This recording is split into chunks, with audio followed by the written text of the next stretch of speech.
Hello and welcome to Achievement Hunting 101. I'm FuFuCuddilyPoof, whose mouth is on fire. Thank you, Devin. And this is level 228. Joining me tonight is Devin. Hi, I'm Devin. Big L. Hi, I'm L, who's big. And KooshMoose. Hi, I'm KooshMoose. That was easy. You have antlers. All right, so if you're not joining us in the live stream or you're not watching this on YouTube, you're missing out on all the festiveness. It's Achievements.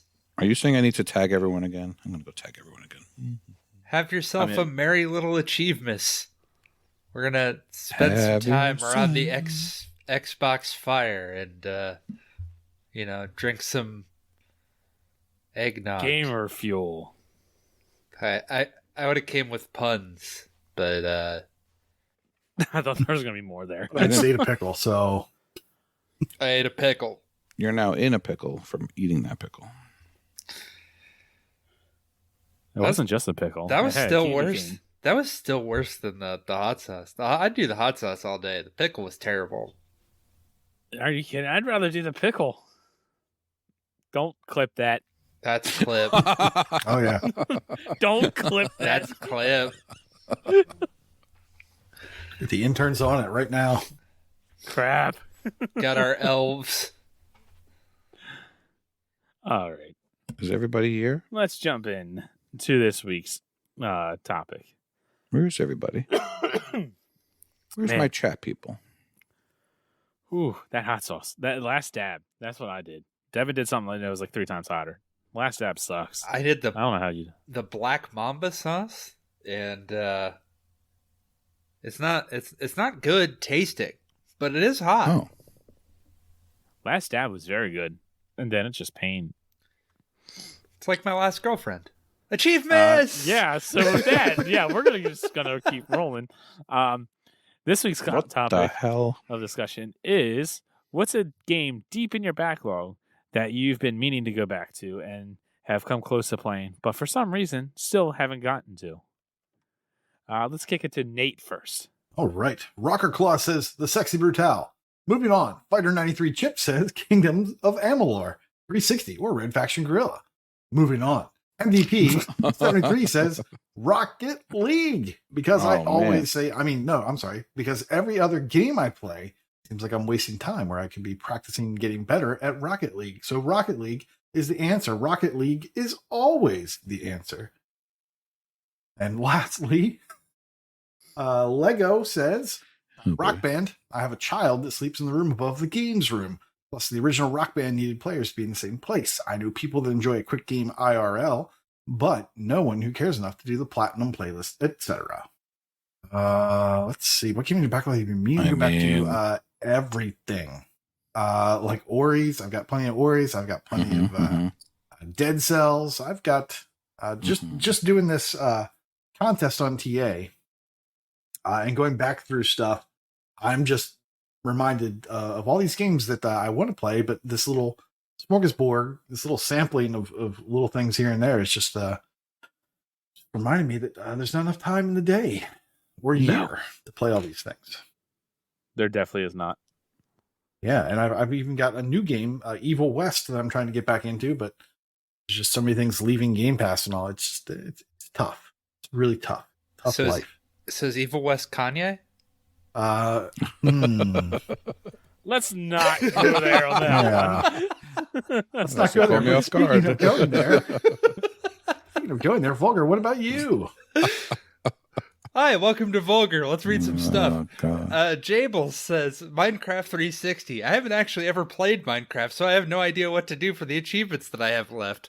You get into a world and you do it that way. Scar says, Bioshock 2 started and finished the multiplayer grind in 2010 to get it out of the way, and then never got around to playing through the story. Love the series, though, so I'm meaning to get back to it.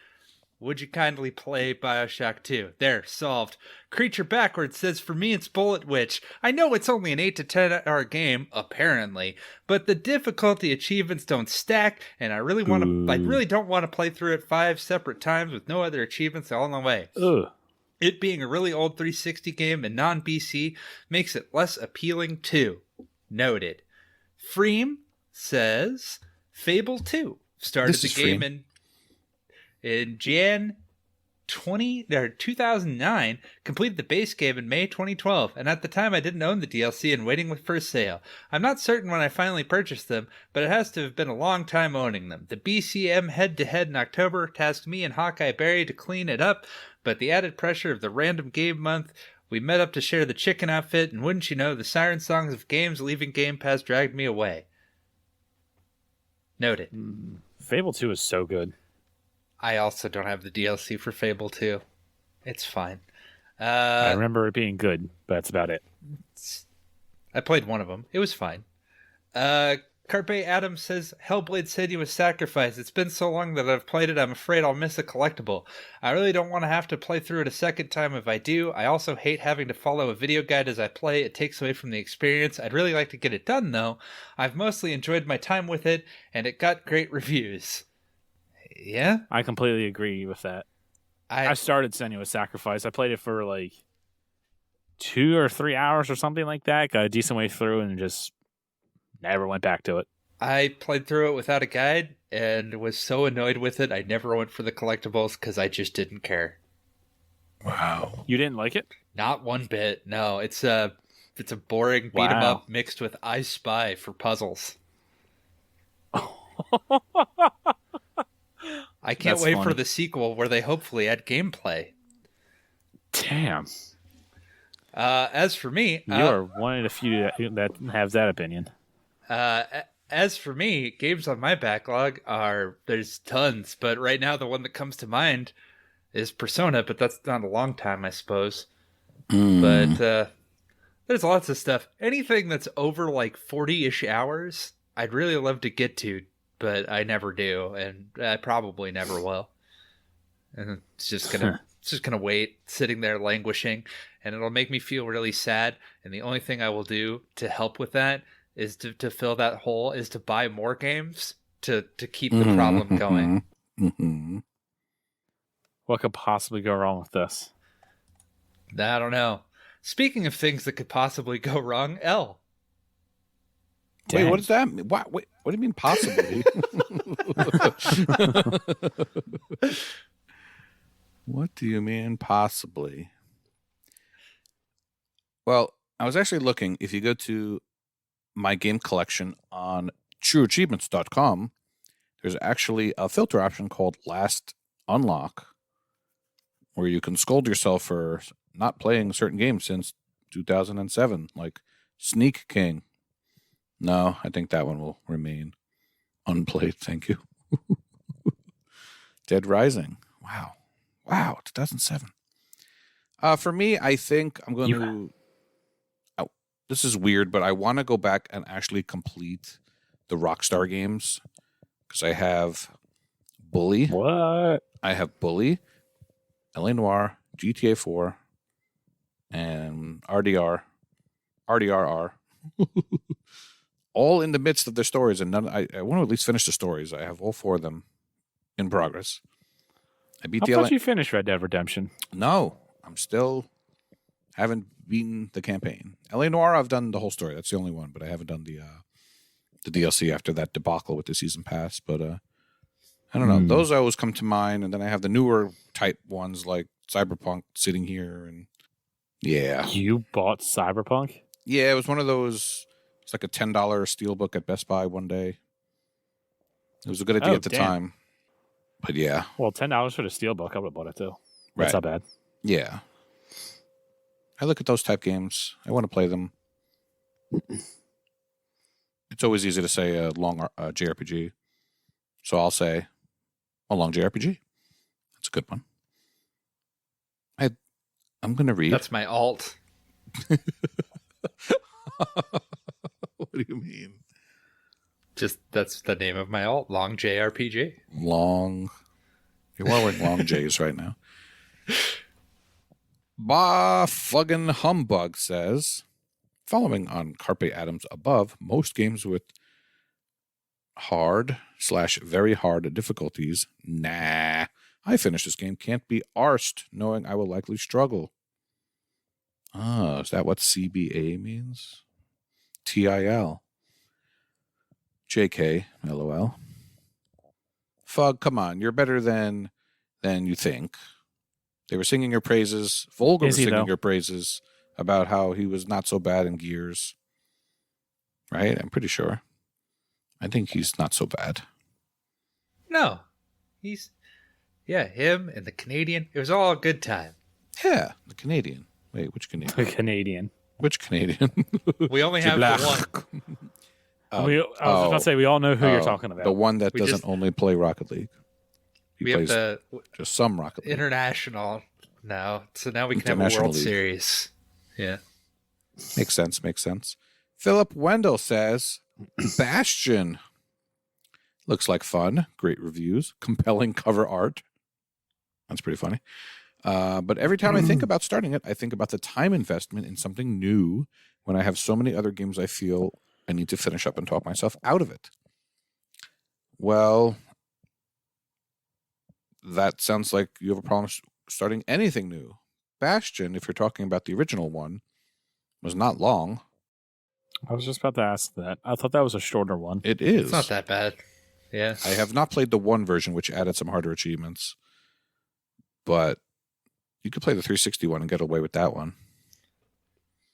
You'll get less gamer score, but that's okay. You know, I'm sure you don't care about that. You play for fun and achievements.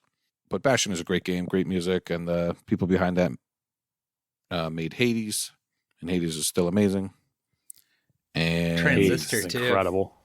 But we've talked enough about Hades. But Bastion's way, way less of a commitment than Hades. And it has the narrator. Don't do it, Vulgar. Fine, do it. Devin just did the narrator for a while. He ate a pickle. Vomited on camera. Wild West 08 said, Witcher 3. Started it when I released, then got caught on something else, and it is a huge game. There, I improvised. I would put it towards the top of my backlog list, but was thrown on the time to complete it. Then the Series X upgrade rumors caused me to wait. Now it is back up to the top of my backlog list once the upgrade releases. All right, what's the upgrade gonna do? Make it slightly prettier. Make it even more prettier. Make it run faster. Make it so that quick resume doesn't break achievements. And you're not salty about it. Oh, 5 years later. Stop. Series X would never break anything. Just my heart. The best thing about Series X is what Kenny just said. Load times. What did Kenny just say? That the best thing about Series X upgrade is load times being reduced. Load times. Yes. I think that's what you were getting at. No, yeah, that is one thing I said. The load times. Is Witcher known for significantly improved? Is The Witcher known for that? I don't know. Witcher 3 is definitely like high up on the list of the games that I want to get to. Well, it's not your turn, Kenny. Time commitment. Stop it. Well, I'm just saying. No, you're not allowed to speak. You're speaking out of turn, sir. Well, too bad. I'm the host. I can do what I want. L's holding the conch. Yeah, like we need to get to... Oh, Ahizo. All right, never mind. You could keep talking. Just kidding, Ahizo. We love you. He says, Octopath Traveler by a mile. It's been waiting for me. Oh, I see. It's been waiting for me since the day it released on Game Pass. And I've been wanting to get it on Switch long before that when I played the demo. I've seen very little because I want everything to be a first-time experience, but everything I've heard is that it's everything I want in an RPG. It's just a game or a Tinder profile. I'm told it's very much a callback to a variety of the big JRPGs of yesteryear, which gets my money right off the bat. And to that, it was always brought up as a modern game to scratch the itch of Golden Sun, one of my favorite RPGs of all time, and I honestly can't think of the last time I wanted to play a game so badly. Well, Octopath is one of those games that is definitely well-received, well-liked, and yeah, it's what we've been saying. It's a long game, long-time commitment, and Game Pass with a year to do it should be enough, but nope. Guess not. Yeah. That's the game where you pretend that you're not an octopus, but you're actually a dad, right? Octodad Traveler? Something like that. I mean, yes. I would pay lots of money for that. And then like Manuel Samuel Fantasy. Yeah. We could make a whole series. We could make a whole series. I like this idea. Oh, and you might ask Andrew, who's Andrew, why haven't you played it if you're so hyped? To which I would respond, that's a great question. You're just not well traveled enough, Andrew, if that is your real name. It's just too many games. It's just always a new shiny, right, Nate? That's always a new shiny. Always a new shiny. More than one. Game Pass coming, Problem. Game Pass leaving. It's just one shiny that might be manageable, tabs. but there's like 12. 12 shinies have been released Yes. while we were talking. Too much shiny. There's demos coming out right now. Where? For ID at Xbox, there's 21 demos. I'll be right back. 3 of them are good. God. But All right, that's our That's a show, lot. everybody. Thanks for listening. Hey, We're on nobody got Patreon. time for that.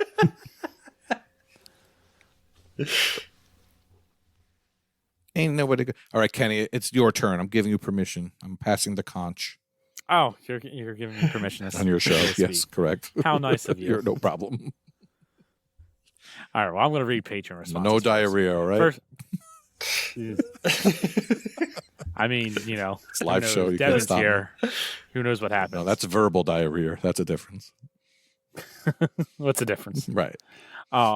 First response comes from Size. Chewy on Snowballs. Wait, who's And that? he says, as a serial diver, my list is quite long, but the standouts are Prototype, Fallout New Vegas, and Deus Ex Human Revolution. I dove all 3 back in 2012 and haven't really ever gone back to them in the last 10 years. I enjoy what I played of them, but I think they are all required planned out playthroughs to get the most achievements out of a run with stuff like missables, multiple endings, collectibles, and etc. Instead of just playing them for fun, they kept getting pushed to the back of the pile in favor. Fave hour. Let's do that. I think it's Fave Yeah, Hour. Chew's Hour. keyboard. It's got Chew's that U. keyboard is the worst. of other stuff. I'm hoping to change that next year with something I'm planning for myself and the patrons. Ooh. Wait a So minute. for his 3 games, Fallout New Vegas. I personally can't get into the Fallout games. I'm a huge Elder Scrolls fan. Fallout never really just did it for me.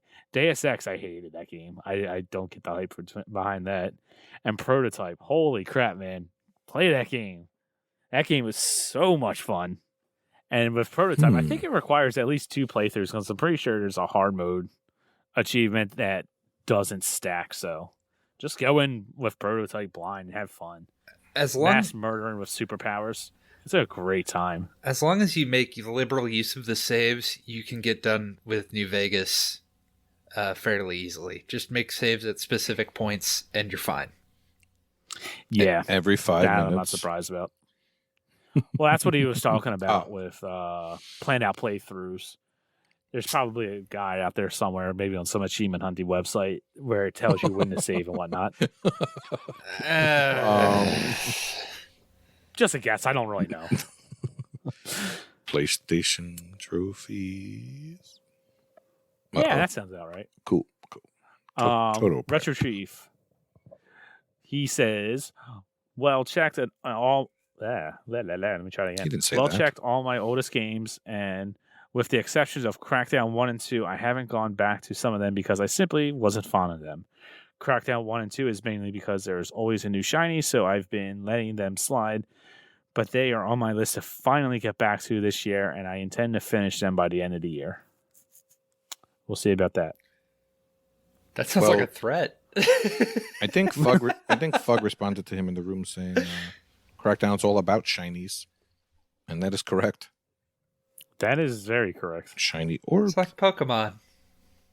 Was Crackdown 1 multiplayer? Like, you do have yes, multiplayer? there's co-op. Okay, I thought so. I couldn't remember. I've only ever played a very little bit of that, like when it was new. Yep, multiplayer. GT3 option fan. Oh yeah, I should know it's multiplayer. L finished it. GT3 option fan says Mass Effect 1 and 2 are this way for me.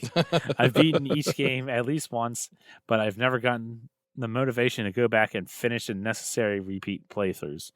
They're in my RTDL pool, so hopefully that will give me the necessary motivation to go back and finish them off. But games that require an entire subsequent playthrough or two, usually I lose interest in before moving on to something else.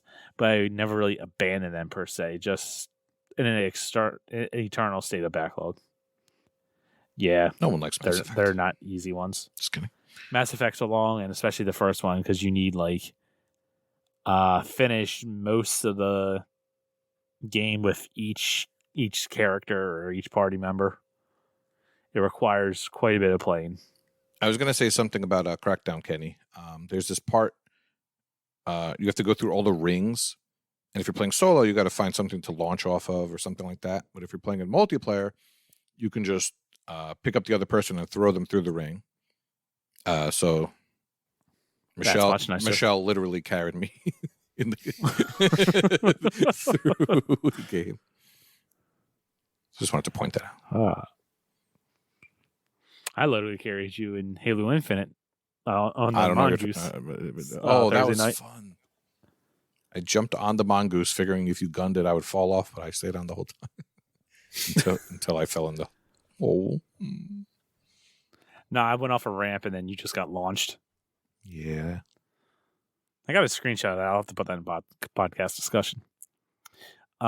X, Russian face. I don't know how to say that stuff. X to Hero, supposedly, if that is his real American name.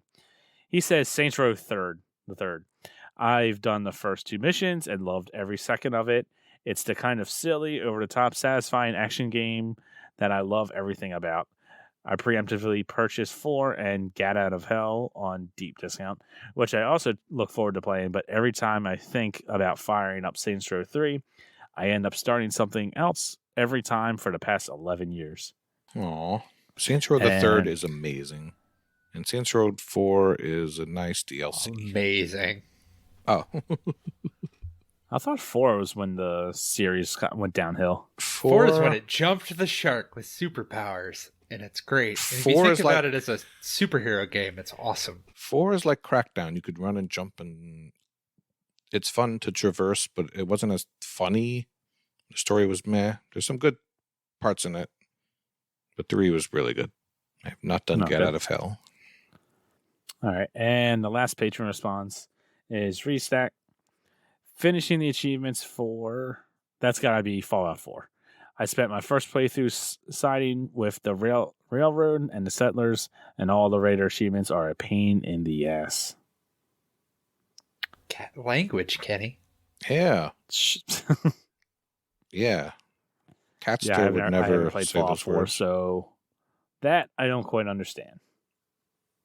Settlers of Catan. Something like that. That's Devin's favorite game. Oh, yeah. I love it. Love that part where you roll. Whew. And then you trade, and then you roll.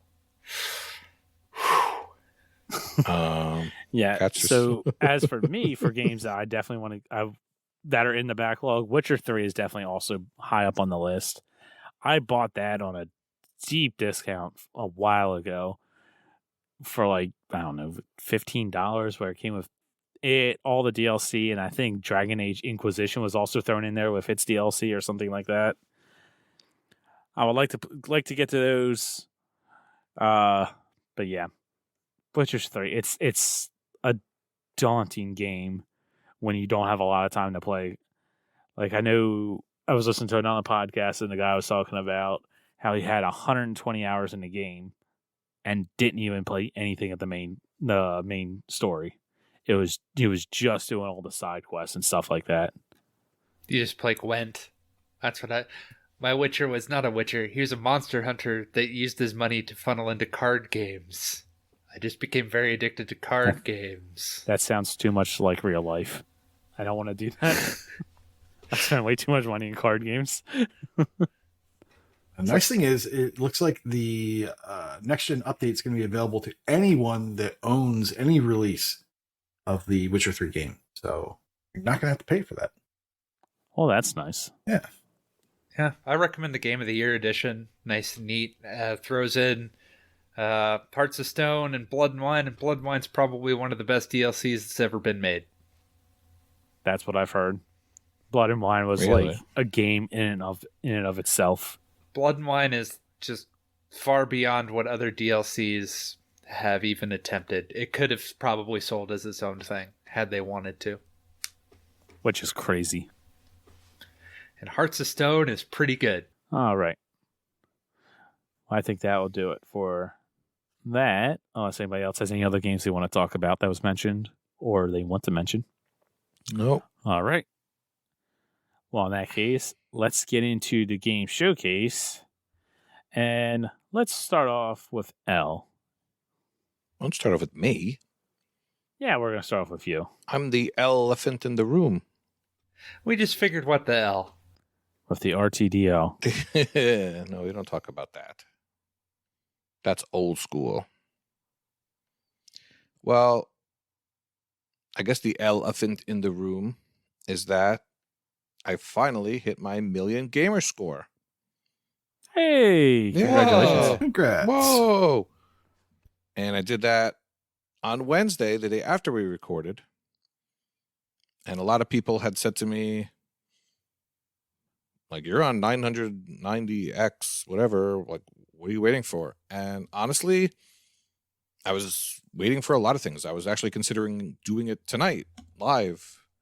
But it's just so easy to get gamerscore that I didn't want to roll through it. So then I'm like, all right, I want to get a good completion with it. I want to complete Guacamelee 2. That didn't work out. What was the achievement? I want to complete Tunic. Didn't quite work out. I settled for Tunic. And I played that with my son. And the achievement title is called Well Done. Nothing too exciting. Okay. But it's not bad. It was the best that Tunic had to offer in achievement names. And it was also a pun because it was an achievement for throwing coins down the wishing well. And it's called Well Done. So I liked it. Nice. It was nice. And it was a nice feeling. Well done, L. Thank you. See? I appreciate it. Everyone at L shit. in the chat, well done. Whenever you hear it, Discord. just tell them well done. Whenever that is. Even if it's in the future. All right. 10th person to at me well done gets a code for something. Wait, what? A gold coin. They get a gold coin from Kenny for Christmas. They get a no prize from me. Excelsior. And then Mostly uneaten pickle. Yeah, I'll send you it. Oh man, imagine that in the mail. Oh God. That's even worse. We have like The scratch, poor mailman. scratch and sniff.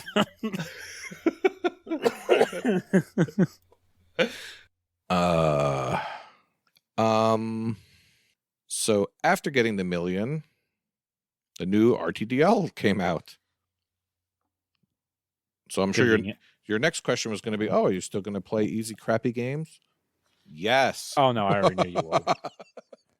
I wasn't even going to ask. I knew you My list wound up with every Zidalon game under the sun. Every easy game. How? The ARC system game. Because I had done like 2,000 or 3,000 worth and not finished them off. Don't make that a clip. And and I just had to recomplete a lot of them because I don't bother going back to them until I have a reason. RTDL had like you had to have difficult achievements in there as well. No. You do. Hey, what do you mean no? Oh, high No. ratio, which is not the same. It's not. You're going to trigger mental. Stop it.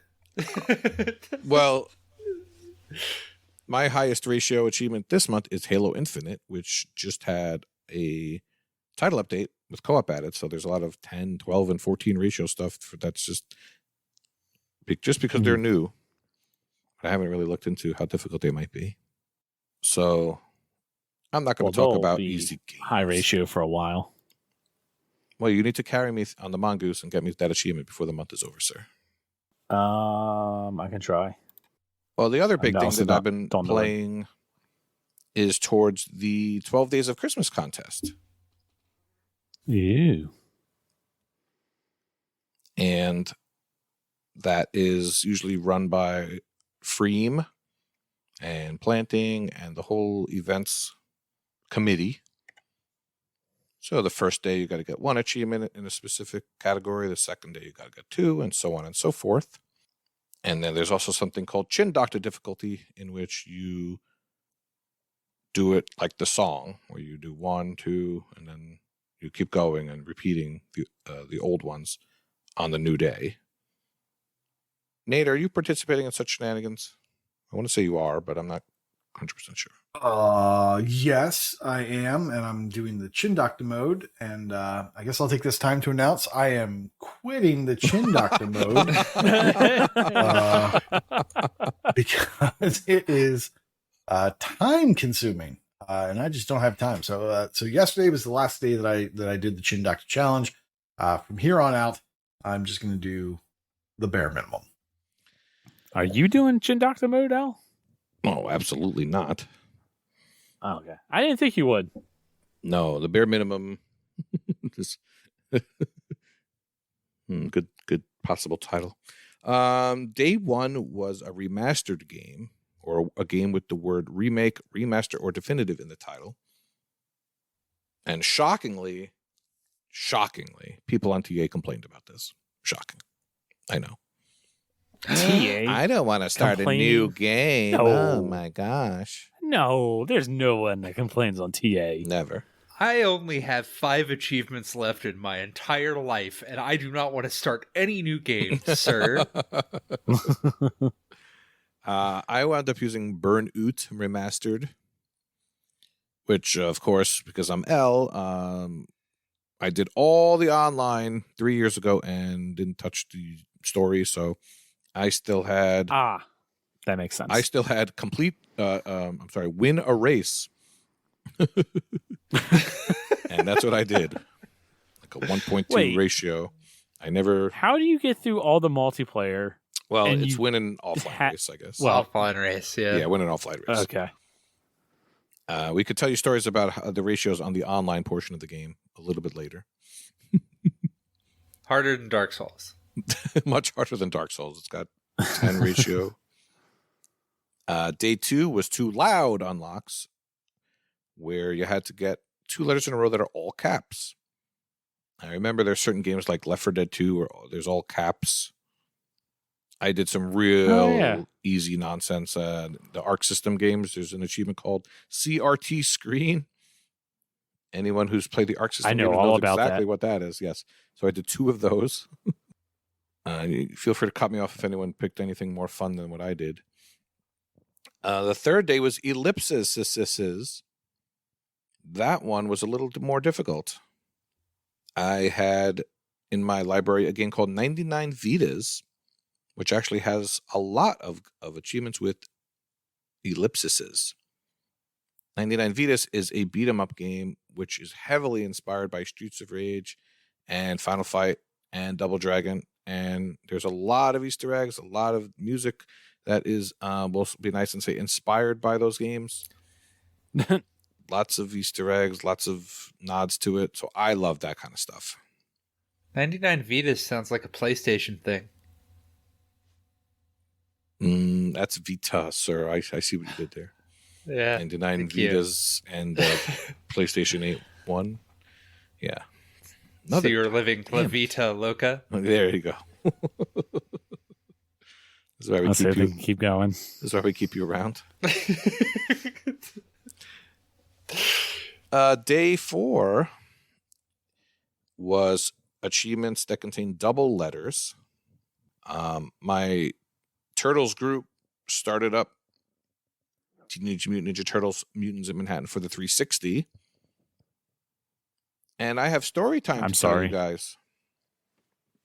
Yes. Story time. Story time with Big L. So we are very spoiled by the Xbox One. Did you know that? I don't know. There really wasn't any games that came out on the Xbox One. Yeah. So the usual 360 problems are, my Xbox took a long time to boot up, right? Mm-hmm. But I've forgotten we had issues like connectivity issues. So Prue and I had trouble connecting with each other. I had to make sure to hardwire in. We still couldn't find each other, and then there was open NAT, closed NAT, all that stuff. The 360 is not fun to go back to. We had trouble hooking up for over an hour. And then finally we got in a game together. And the game was a little buggy. So Michelle and Prue could see me and Icefire in the game. But Icefire couldn't see me in the game, and I couldn't see him in the game. So it looked as though there was a fourth AI in the game, but when the four of us were in there the whole time. So it was very weird. That's a very odd glitch. It was a very odd glitch. So I would see him standing still, and he would see me standing still. And he would make the obvious joke that it's just like playing normally with you, Al. Thanks, Tim. Obvious jokes is obvious. Obvious jokes is obvious. So once we got in, we had a grand old time starting over in that one. Day 5 is called 5 on the Go, and that's for getting 5 achievements from games tags with Xbox Cloud Gaming. I know for a fact that I'm going to be using the game Lake because it is leaving Game Pass, and I'm pretty sure that we talked about this game a couple months ago, and my character is still trying to get to the next mailbox. I don't know. I fell asleep on that.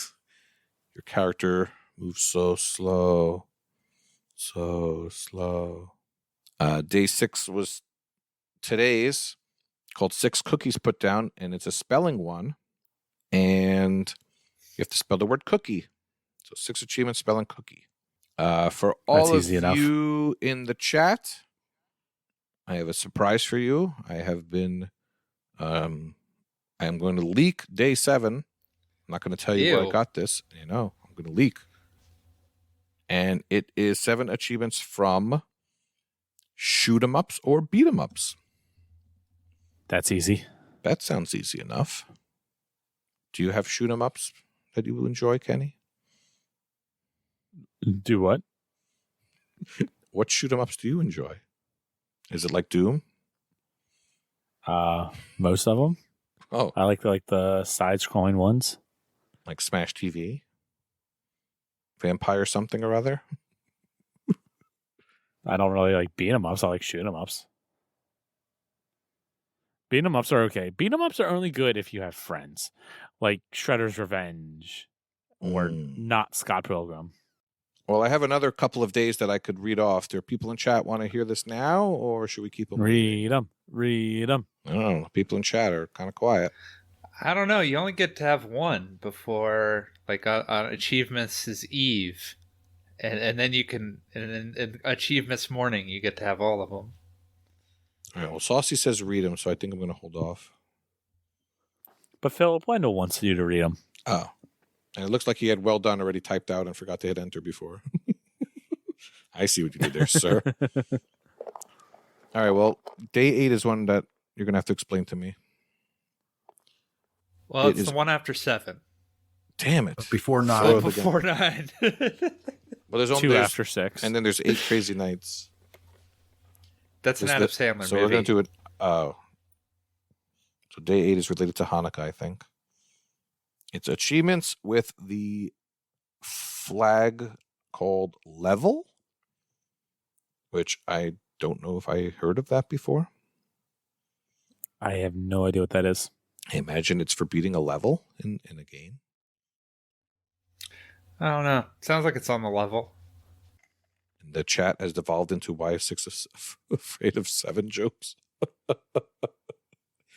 Thanks, Vulgar. Yeah, the green arrow that goes up, that's a level achievement.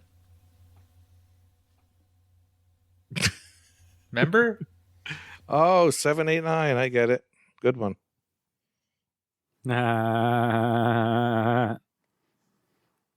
I'll tell you what level 9 is, and then I'll start looking up what the level flag is because no one's helping me out. Come on, These chat. achievements must be obtained by leveling up in-game components.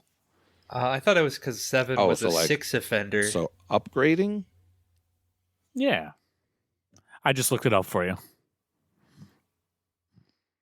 Wow, Vulgar. That was vulgar.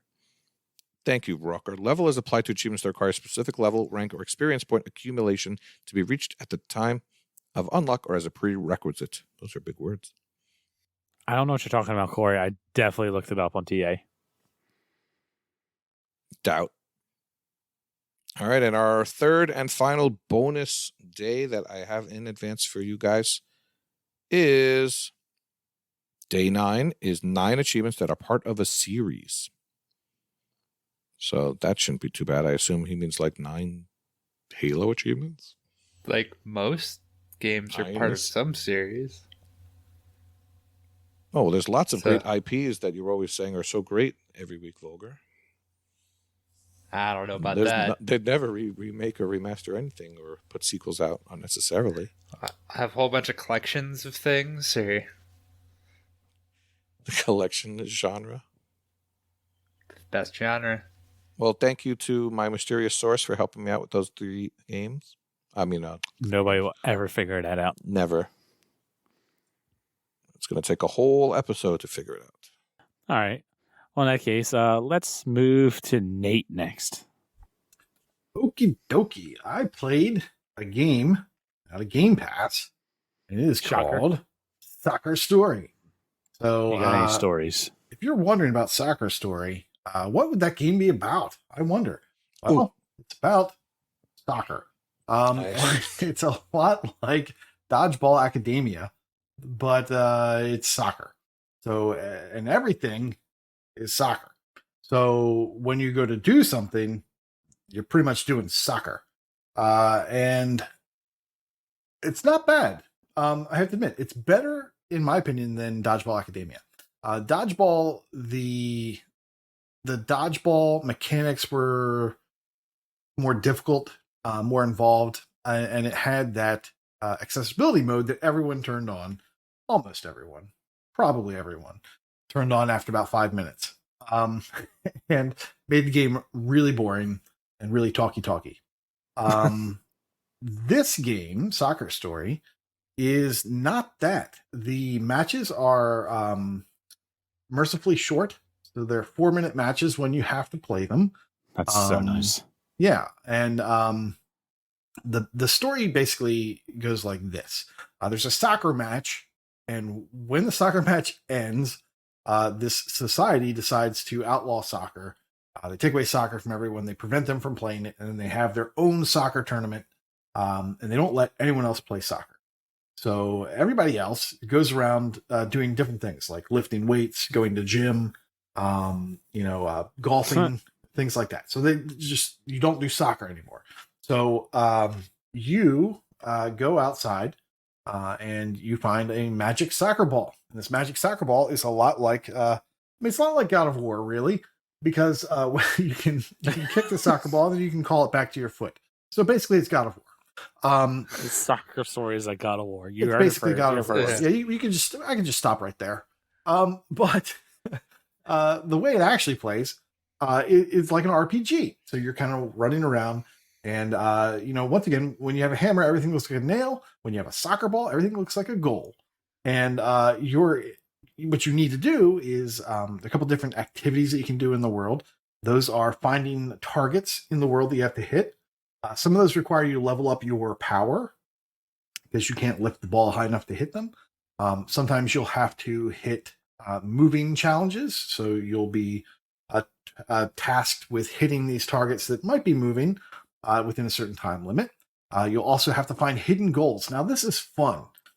There will be these little statues throughout the world, and they're kind of just hidden behind trees and on ledges and things like that, where the geometry of the level looks a lot like a goal. And what you need to do is just hit your soccer ball into that to get that little collectible of these hidden goals that are throughout the level. There are stuff. Yeah, it's kind of fun. There are, I think, 4 major zones that you're going to be going to, and possibly a 5th final zone. What I want to recommend to you, if you choose to play this game, is to not get hung up on doing everything in a zone at one time. This game has you kind of ping-ponging back and forth from zones. So when you can progress to the next zone, just do it. And, do whatever you can there, because more than likely, you're going to be going back to the other zone to get stuff. I spent a lot of time in the forest looking at these characters that were hidden in, like, hedged in by trees that I couldn't get to, and I just couldn't figure out what I needed to do. I felt like I had read something like a quest and forgotten what the requirement was. And then when I went to go back to talk to all the quest givers, nobody said anything about them. I was very confused. But in going back through it again and progressing farther, today I was actually able to do something in the forest to access those people. So certain switches and things like that aren't active. Even though they're there, you can walk on them. They don't do anything until you've progressed the story far enough or until you've been given a quest to go do the thing. So along with all those little quests you're going to be doing, another activity you'll be doing is finding a cone, and you have to practice dribbling from that cone to someplace else in the world based off of a little clue. So they'll say, oh, this dribbling thing is to the signpost. So you have to remember where a signpost was in that area, get there before the time runs out, and when you get to the other cone, you get a coin. With these coins, you can buy upgrade medals. You can upgrade your speed, your power, your endurance, and something else. Oh yeah, your shooting ability. You'll later learn on as you're playing this. You'll learn that you can steer the ball after you shoot it. They don't really teach you that right away, but you will learn that later in the game. That makes for some pretty cool puzzles. So sometimes you'll need to shoot the ball, and you're kind of have to weave around something and then weave the other way. It's kind of a fun little puzzle that they have going on right now. So basically, if you liked Dodgeball Academia, but you felt that it went on too long, this might be a game for you. The achievements are, for the most part, let's see, they have 20 achievements. That's a decent number. They're mostly progression based.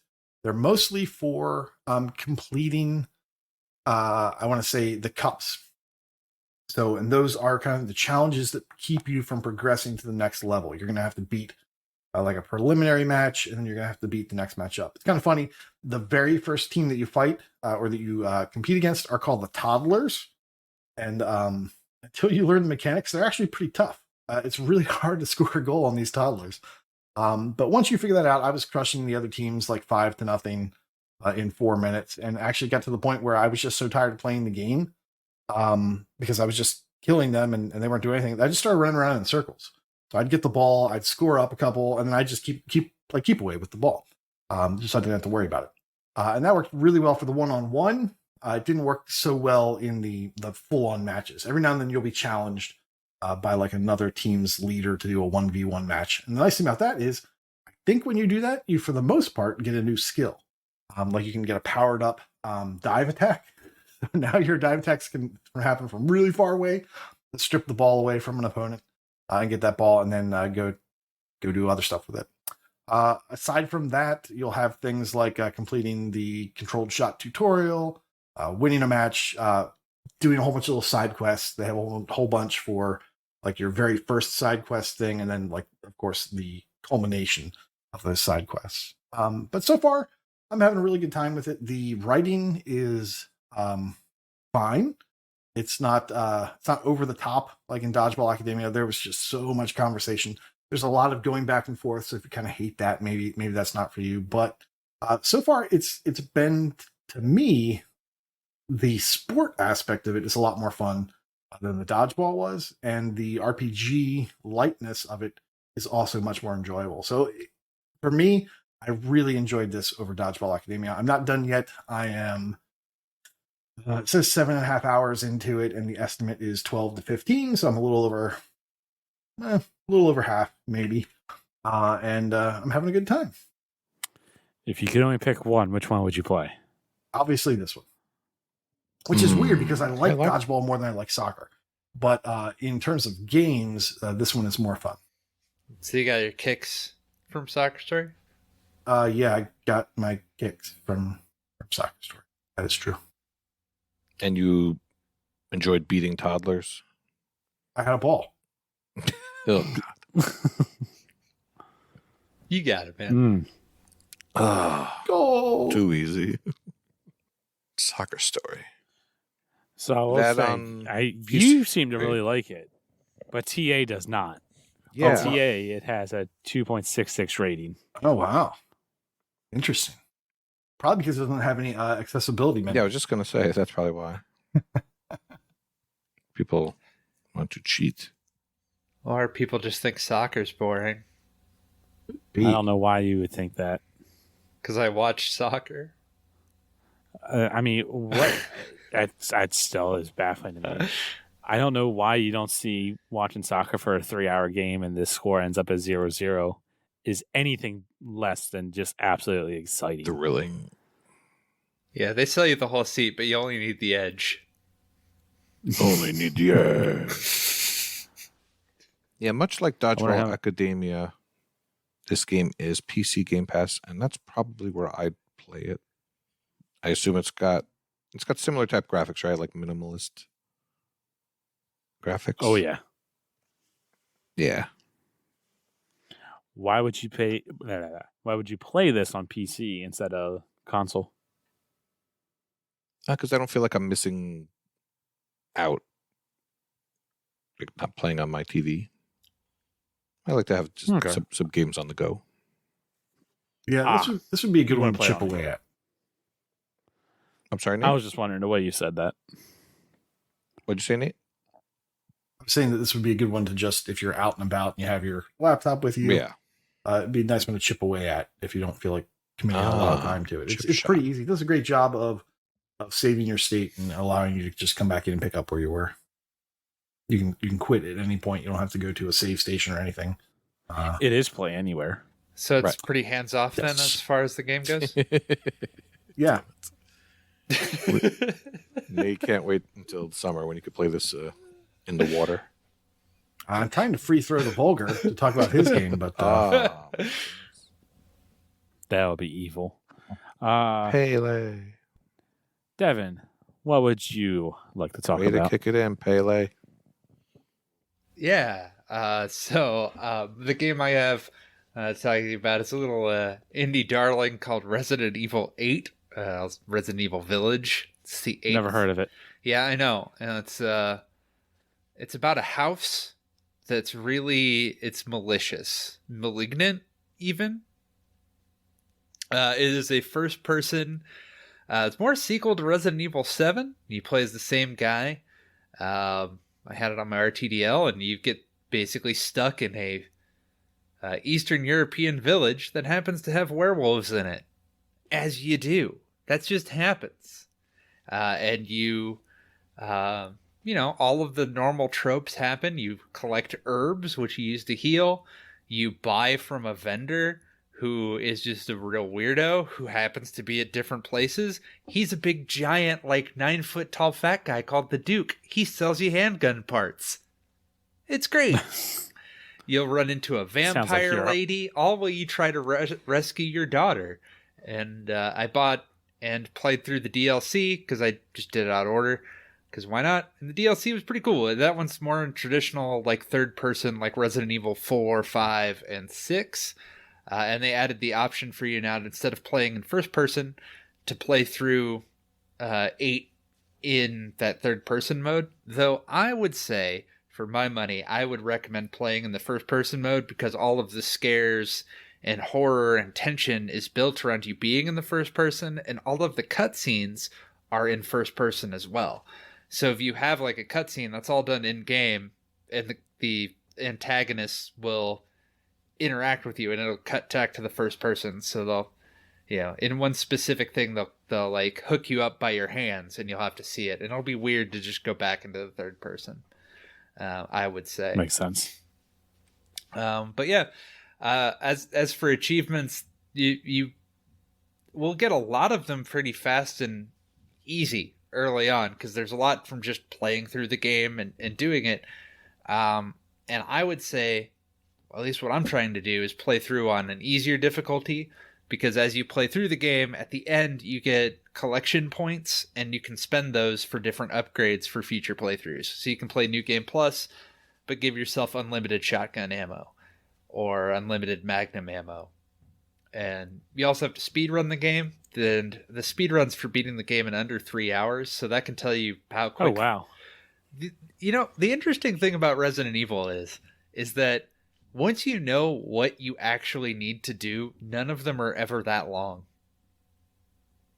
Because I wouldn't know. I've never played one. Oh, you're missing out. That's why I brought it up, because I was like, none of you guys seem like the Resident Evil sort. Especially Nate over here. You think he would play it. Why would you think I would play Resident Evil? Because I know you love your spooky games. I do love my scares. You get hardcore spooked.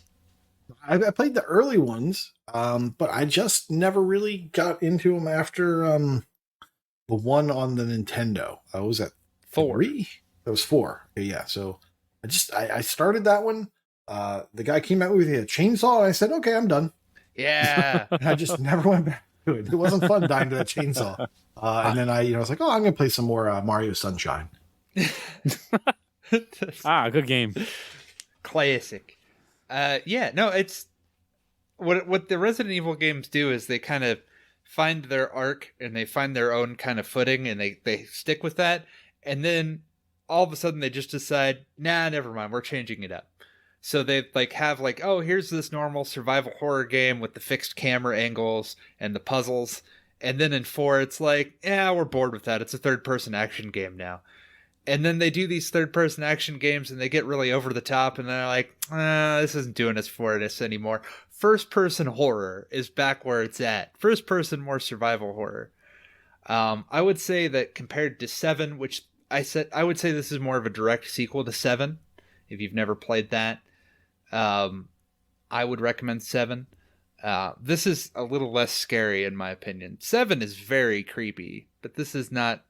there's something about actual werewolves that just aren't scary to me personally. Your mileage may vary, but they're werewolves. They're not scare wolves. But yeah, you'll have to play through a few times and play through on the hardest difficulty to get your universe's best dad award, which is an achievement that I will want and growing the mustache in preparation for having. Nice. Yeah, the only thing I know about this game is spooky, and they have the giant lady that everybody was Lady Dimitrescu. Yeah, sure. She's a 9-foot tall vampire lady. She's really early in the game. I was surprised by that, considering how focal she is to everything. You meet her in the first hour and a half, and that's just one section, and after you get done with her mansion, that's it. She's just a end section boss. She is not the main bad guy. How's the 9-foot thing happen? Is that because she's a vampire, or was she 9 foot before the vampire? No, she was a normal lady, and then due to Resident Evil biological what have yous things, it mutated her to become a vampire who is also 9 feet tall. As you do. Okay, got it. Makes sense, Yeah, and then obviously there's an order to this. Yep, and become vampire, then get 9 foot tall. No, because there are other non 9 foot tall vampires. That's her daughters. She has daughters that are not 9 feet tall, and they're like little mini bosses in the mansion that she's in. And then you walk by and you're like, man, this sure is one evil residence. But yeah, it's cool. The DLC kind of goes through and hits the high notes. It's meant as an epilogue, and I wouldn't recommend doing what I did for RTDL purposes. But it's fun. It's a beautiful game. It's absolutely gorgeous. Looks great. So it looks great. Or Lady Demetria, whatever her name is, looks great. I think it's Detrisket. Yeah. Demetrescu. Yeah, I don't know. I don't simp for. I was just about to say you're not one of the simps on the internet. Yeah. Nope. So I think that just the game itself is graphically, it's a looker. And then, after you're done, you even get the mercenaries mode where you go through and you fight hordes of enemies and you get to pick your character. You can be Chris or Ethan, who's the hero. And then you unlock more. And the DLC lets you play as Lady D and use your vampire powers. Now that actually sounds fun. Yeah. You have to unlock her, though, by being good at mercenaries mode. which is, it's always the two things I lack is talent and skill. So you're not a master of unlocking her? No, I am not. But yeah, you get it's a good time, and I can't wait to come back to it. You meet all kinds of weird and wacky bosses and things, and I'm here for it, man. All right. Well, if nobody has anything else to add for the game showcase, let's get into some sales. Let's just go in order. Devin, you're up first on this. Cool. So I put Doom 1993 and Doom 2. They are each $1.99, down from $5. These games are out and out classics. Bangers. Classic. They slap. And if you've never played them, you should really take the time and do that. I think they're great. I also put Mortal Kombat 11. That's $9.99, down from $49.99. All these are on Game Pass, but you never know. I think it's just worth the time. The story alone, Mortal Kombat 11, really fun, and also, the fighting's good too, if you're into that sort of thing. The fighting's good. Yeah, I have no idea what's going on with the story, though, man. Oh yeah, There's a lot of lore in that game that I did not know was a thing. Yeah, they've been doing the lore. All of the games are canon. Yeah, there's a lot of names that they don't stick in my brain. So they're like talking to Shang Li is doing this of Shang-Chi and something other. Whoa. Those are two completely different. Yeah. Close enough. No. And then Freddy pops up or something or other. And then there's a Terminator. There is a Terminator in this game. And I don't know. And Rambo. The fighting's great. And Rambo. And Predator? RoboCop. Predator was 10, I think. 10 had Predator, Alien, Leatherface, and Jason. Mortal Kombat 9 had Freddy Krueger. And 11 has, I think, RoboCop, the Joker, Terminator, Rambo, some other people. Yeah, that sounds about it. Yeah.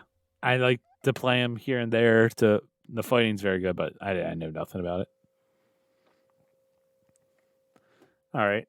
I have one game that I would like to recommend, and quite honestly, I hope I get this name right. It's Mextermination Force? Mextermination, yeah. Mextermination? Mm-hmm. It's 839. It's like a non-stop boss shoot 'em up game when you're mechs. It looked like fun, and Nate talked about it forever ago. I should have looked up what level that was that you talked about that game, and it sounded pretty cool. But it's 30% off right now, so yeah. Fun game. Check it out. Might not be completable, but fun based on skill and such. But if you like those old running guns, it's that.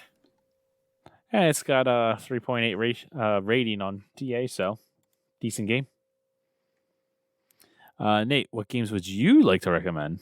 I'm going to recommend After Party. $3 down from $20. This is the lowest price it's ever been. Adventure point and click. It was Game Pass, but I never worked through it. That's the only reason I'm recommending it. It's the one that got away. And I want to maybe play it. But I've never finished their first game. And I know that one had a ton of playthroughs. I think this one has at least 2 that you have to do. Next up, Greek Memories of Azure. $6 down from $20. Action adventure. This game was fun if you like kind of mismatched characters. There's 3 different characters that you play as. You kind of switch through them, if I'm remembering this correctly. The game has a speedrun achievement, and it also has a 5 save run achievement as well, meaning that you can only save your state 5 times throughout the game. That's an interesting achievement. Well, yeah, it's kind of like Resident Evil did that too, didn't they? They had like a certain number of saves that you could do. 0 ones. Yeah. 0. So beware. If that's a turnoff for you, then don't look at that one. Next up, a game that no one's ever told you about, I'm sure, It's called Like No Other, The Legend of the Twin Books. This is $7.50 down from $15. Once again, adventure point and click. Sad times is that this is a half hour to 1 hour completion. The thing I like about this game, what drew me to it, is the art style. And that is because it is the same developer as Wind Peaks, which was a Where's Waldo-ish game that I recommended a while back. I really like the art style. I'm going to get this just because I like that developer. And I like the art style they've got. So I'll maybe talk about that at some point. I don't know. And last up is Tamarin, $10 down from $30. This is a third-person shooter platformer. It looks pretty good. It looks like the old school kind of platformers. I was reminded of Conker's Bad Fur Day, but like good looking, and maybe not as janky. I'm not positive about that though. You might want to check it out. It looks surprisingly good for a $10 game. So check it out. All right. Getting into some Game Pass news. Available now is Eastward on the cloud console and PC. The Walking Dead, the final season, cloud console and PC. Total Reliable Delivery Service on the PC. Oh, wait, no Chivos. Why is this on there then? News. Just, Okay, fine. Also available, if you're listening to this when the podcast drops, or in 2 days if you're live with us in chat, Lego Star Wars, the Skywalker Saga for cloud console and PC. That is awesome. I hear that's like a really good Lego game. Probably very short too. Yeah, based on some movie no one's heard of. Yep. Hello A Neighbor lot of people 2. were mad that they bought that game on the Black Friday sale. I'm glad I forgot to. That's life. I'm also seeing that Hello Neighbor 2 apparently is a short completion. It's a 30-minute or less completion right now, but that might be patched. So if you're one of those people, what did you do, Rocker? Then you might want to check it out sooner rather than later. Oh, apparently that's available on day one of Game Pass. So anyone doing it now, I guess, has the review codes. No. Well, December 8th, we have Chained Echoes on the cloud console and PC. Metal Hellslinger for the Xbox One. I guess the other one's a series. I'll see if that's like a stack for that. It slings all right. Then we also have High on Life is available cloud console and PC December 13th. Also on December 13th is Potion Craft. December 15th is Hot Wheels Unleashed, the Game of the Year edition, but was there some news about that being yanked? Yeah, so they announced it early and then they said no, but wait, and then they never came back. Damn it, Vulgar. So we're still waiting. Okay. I saw you guys giving me the no. I just wanted to clear that up just in case. Ron Burgundy? He just reads what's ever on the case. prompter. I do read whatever's in the prompter. But also, like I said, just in case, something else came. I don't know. I'm not reading that. We also have Rainbow Billy, The Curse of the Leviathan for the cloud console on PC on December 15th. Related to Bayou Billy. That's my first thought as well. Leaving Game Pass on December 15th, we have actually quite a few games. We have Aliens Firestorm Elite, Breath Edge, Dragon Quest 11. I should ask Nate what that was. Firewatch, Lake, One Piece, Pirate Warriors 4, Neoverse, Race with Ryan, Record of Ladas War. Nailed it. Well, it's longer. Keep going. There's more. Oh, fine, I'll read the whole thing. Record of Lodos War, Deedlit in Wonder Labyrinth. You're Nailed welcome. it. Welcome, listeners. S. We have Rory McRoy, PGA Tour, and then Transformers Battlegrounds.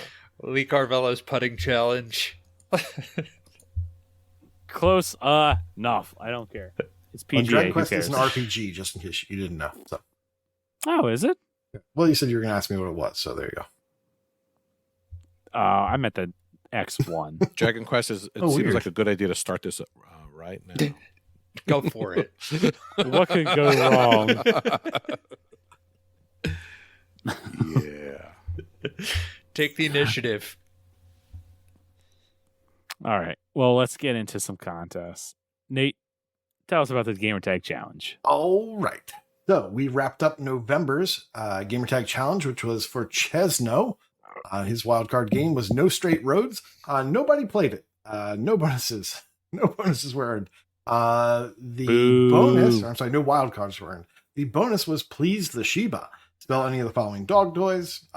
We had 9 dog toys. Each letter in those, if completed, was worth 1 point. And then the Shibas picked a toy at the very end. They chose the tennis ball. So anyone that spelled tennis ball actually got 30 points instead of 10. Our bonus, well, that was our bonus. We had 27 participants. We had 115 letters. We had 14 gamer tags spelled. We had 837 bonuses. People went crazy. Come on. It's an achievement miracle. It is. 10 people did all of them and got the tennis ball bonus. And our tennis ball bonus people, forgetting everything, are Ace, Chewy, Crunchy Goblin, Ben's Fergie, Dreamhole, Northern Lass, Retro Chief 1969, and Saucy Slingo, bringing up the tail. And our winner, with a maximum of 99 draws, is Ben L72. Yes, I did it. I Congrats. did it. Begs the question, why didn't I mention him previously? He was one of those guys too. Now this one, Dynaman 87. His wildcard game is any new achievement or previous completion in the music or dance genre. So it could be music or dance, or it could be music and dance. I don't know how these things work. In bonus, are you going to go Norway?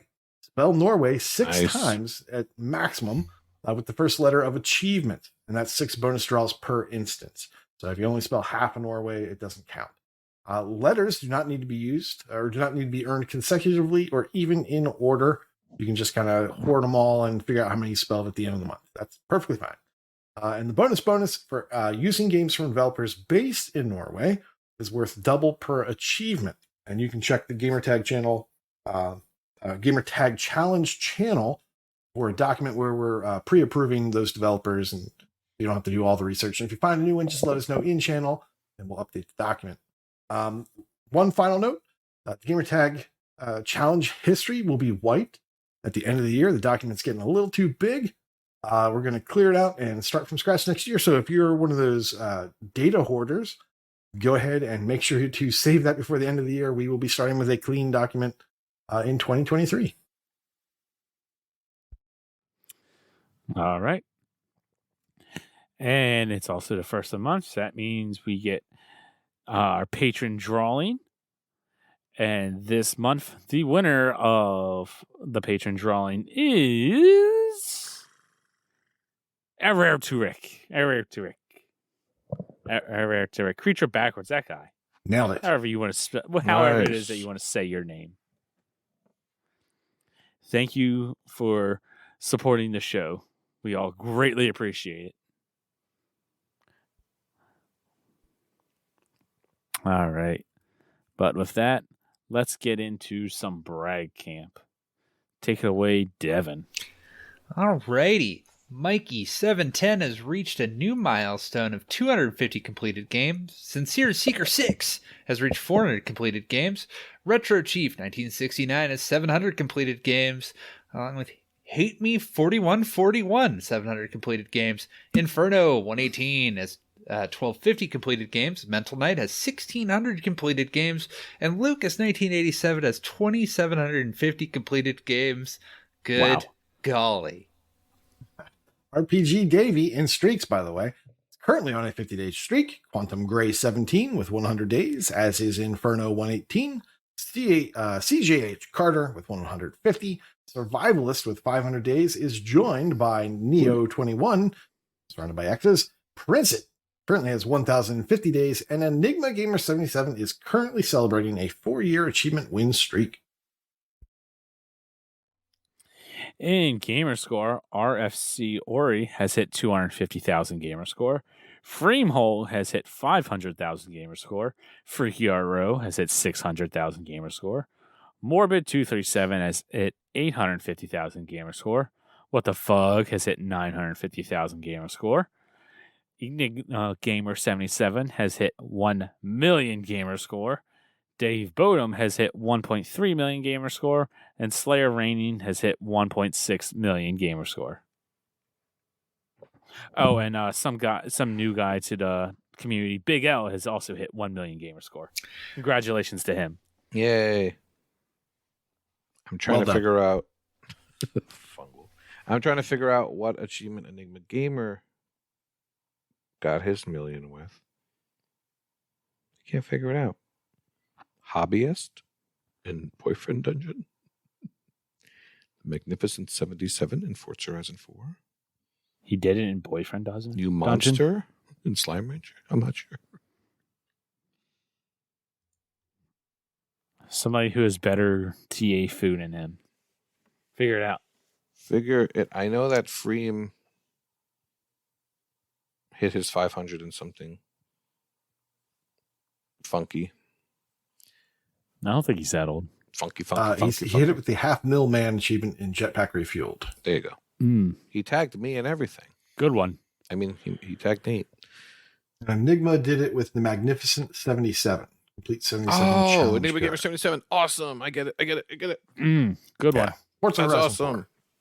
See, good job, Nate. Oh, well done.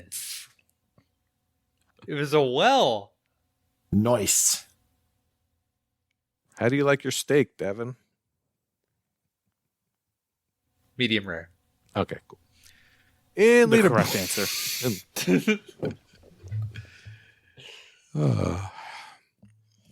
In leaderboards, Ace, who runs the place, is now in the top 10 of the British Columbiana completed games leaderboard.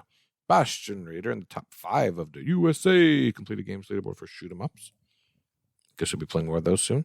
Chewy on Ice is now in the top 50 of the England Achievements 1 leaderboard for Adventurer. Dave Bottom now in the top 2,000 of the games played leaderboard. Domain is now in the top 10 of the Washington Gamer Score leaderboard.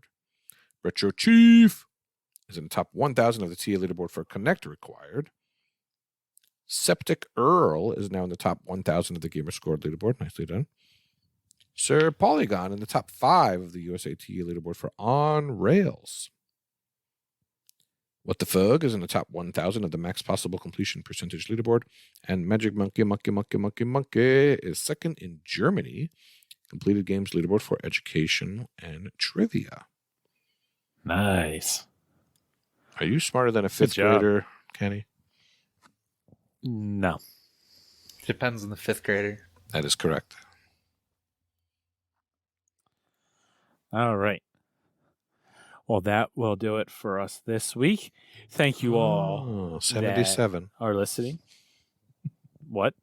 Nothing. Go ahead. Okay. If you have not done so, please be sure to follow and subscribe to us on Twitch, twitch.tv/AH101. I mean, if you have use Amazon those Prime subs. Yeah. Damn it. Use them Prime subs. Give them to us. Don't give them to someone else. They're free. You can only help us. And also help get you in to the running for our Ducky races. That is coming up very shortly. You can also reach us on our Twitter at Achievements101. Join the Discord, discord.io/AH101. Get in there, go to a podcast discussion at Big L, tell him well done, and also be sure to change your name to a holiday theme. He loves them. Oh, donate to Extra Life. Donate to Devin's Extra Life. Or whoever's. I don't care. Just help the kids. Well, but more importantly, donate it to Devin's. The link to his Extra Life I put in the show notes every week. read the show notes, donate to Extra Life. And I can't believe that I didn't get 10 people to tag me on Discord. Well done. I think I got like 2. So no one's getting a code. Unbelievable, people. It's going to be a digital code for Sonic Frontier to eat some bread. Yeah. No one's getting anything. And last but not least, patreon.com/achievement-hunting101. If you are able to, please give us some support. If you enjoy the show, you enjoy what we do, want to keep it going, you can donate there, and you'll get some fun rewards, secret chat in Discord, and all that. Greatly appreciate all of our patrons. We have a couple new patrons, and what happens in patron chat stays in patron chat, so they cannot tell you. Mm-hmm. And there will also be some patron-only contests next year, so get in on that if you like our contests. But with that, class is dismissed. See y'all next week. On to some ducky races. Bye-bye. Quack. Bye.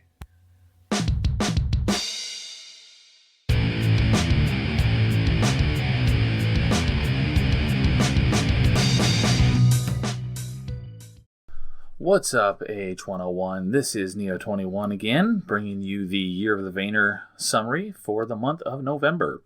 So, the Vayner of the month for November was Guacamelee 2, which Big L won the role. So, that was his nominated game, and you can all give him a hard time because he did not complete it. He has 1 achievement left for beating the game on hard mode. But I was the one and only one who did complete Guacamelee 2 in the month of November, and that was also the first completion this year for Guacamelee 2. So, I have to give Big L a little bit of a hard time about that. But we made a little bit of a change, and due to Supraland leaving Game Pass, as I predicted, we added that as a additional Vayner of the month. And between the 2 stacks, there were 9 completions, 5 on Xbox One and 4 on Windows. And of those completions, there were 3 people that completed both stacks in November. That was Mattism, What the Fug, and Yinga Garden. November had a total of 28 Vayner completions, which was more than September and October combined. So it's good to see that number tick up after a couple of slow months. The most completions was, in first place, was Mario with 5 completions. In second place was a tie between Ben L72 and myself with 3 completions. And then there was a 6-way tie with 2 completions. If you want to check those out, you can go check the spreadsheet and look at the Games tab. So for December Vayner of the Month, the game that won the role was Record of Lodos War, Deed Lit, and Wonder Labyrinth. Always quite a mouthful to say that one. And that one is also leaving Game Pass on the 15th of December. So if you haven't completed it yet, I was looking at it just a few minutes ago. Most everyone has, but there's still a few out there that haven't completed it yet. You can go ahead and get that knocked out. It is 8 to 10 hours, so it's pretty doable. And I definitely recommend it. It was a pretty fun game, even not knowing anything about the lore of that franchise. And I know someone recently talked about it on one of the last 2 weeks' podcasts, but if you haven't completed it yet and plan to, just a couple things to note is don't worry about getting the all weapons achievement, because when you start your when you start the game in New Game Plus mode, you basically start with all the achievement, or not all the achievements, all the weapons, and the achievement should unlock. If it doesn't unlock right away, you just got to play a few minutes into the game to get to the store, and you can buy and sell a weapon, and that should trigger the achievement to pop. The only difficult, and I say that with quotation marks around it, achievements were getting S rank in boss rush mode, which isn't too difficult. I did have to level up a couple more times after I beat the story mode in order to be able to do enough damage to beat it in under the time limit, but it's not too difficult. The most difficult, and again I say that in air quotes, is getting S rank on the bow training, which there are a couple of really helpful videos out there that really help make that a lot easier, and should be able to pull that off after a few tries. One prediction I have is that Monster Sanctuary, I predict that may be leaving Game Pass at the end of the year. Both stacks, of course. given that it joined Game Pass on December 8th of 2020. So it's been on Game Pass for 2 years. And that does have a title update that released earlier this year. So if you completed that game prior to July, I think is when that title update came out, they added a few more achievements. So you might want to go and get those if you have not yet and want to get that completion before it potentially leaves Game Pass. One other kind of thing to note here is we had a late addition into the contest. We had David Bodum join in just the week or so left in November, and he's kind of right in the middle of the pack as he has 11 completions for the year. I think he's at one more than me. I think I'm at 10 right now. So David, if you are listening to the podcast, welcome to the AH101 community, and more specifically the Vayner channel that I am in pretty much all the time. All right, so on to stats for the month of November. In first place for TA earned in Vayners, in first place was Mario, Skeptical Mario, with 11,243. And in second place was Jay Huns with 7,975. And myself, Neo21, was in third with 7,297 TA. It's nice to finally play enough to get myself on the board of my own competition. For gamer score, in first place was also Mario with 4,480 gamer score. And then I was second for the month with 2,625. And then Jay Huns was in third with 2,480. So we switched spots in gamer score compared to TA earned.